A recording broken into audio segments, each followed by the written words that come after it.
সকলকে সংগ্রামী অভিনন্দন জানিয়ে আজকের প্রতিবেদন উপস্থাপন করছি আমি শামীম আক্তার।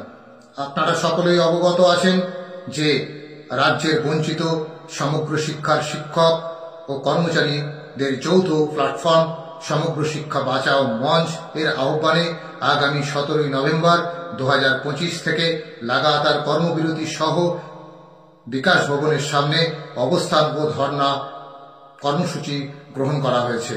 সেই কর্মসূচির সমর্থনে সামাজিক মাধ্যমের এই প্ল্যাটফর্মে নানাভাবে প্রচারিত হয়, কিন্তু তা সবার কাছে পৌঁছে দেওয়ার দায়িত্ব কিন্তু আপনাদেরই।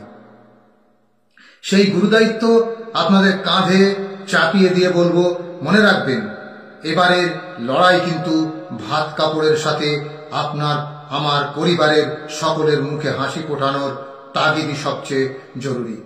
আজকের এই মন্দার বাজারে যখন আমাদের ক্রয় ক্ষমতা একেবারে তলানিতে, তখন রাজ্যের অমানবিক সরকার নীরবতার মাধ্যমে আমাদের জীবন নিয়েই এক প্রকার তামাশা করছে। আমাদের কেউ কেউ নীরব দর্শকের ভূমিকায় ভাগ্যের দোহাই তুলছেন। আমি ভাগ্যে বিশ্বাস করলেও এই একটি জায়গায় আপনাদের সাথে দ্বিমত পোষণ করেই বলবো, না কামলে বাচ্চাকে মা যখন দুধ পান করায় না, তখন হাত পা ছুটতেই হয়।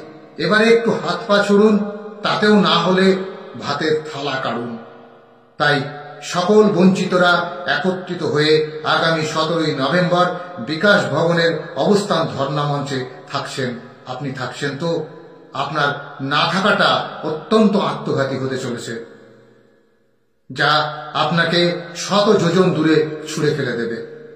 আপনি কিভাবে দেখছেন আপনার ভবিষ্যৎ?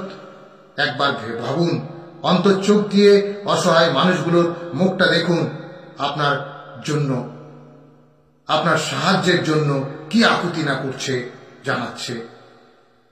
একটু ভাবুন, আপনি কি ভাববেন না অসহায় মানুষগুলোর জন্য এই পৃথিবীটা বাসযোগ্য হোক? আপনি এতটা নির্মম নিশ্চয়ই নন, নিশ্চয়ই আপনি এতটা নির্মম নন।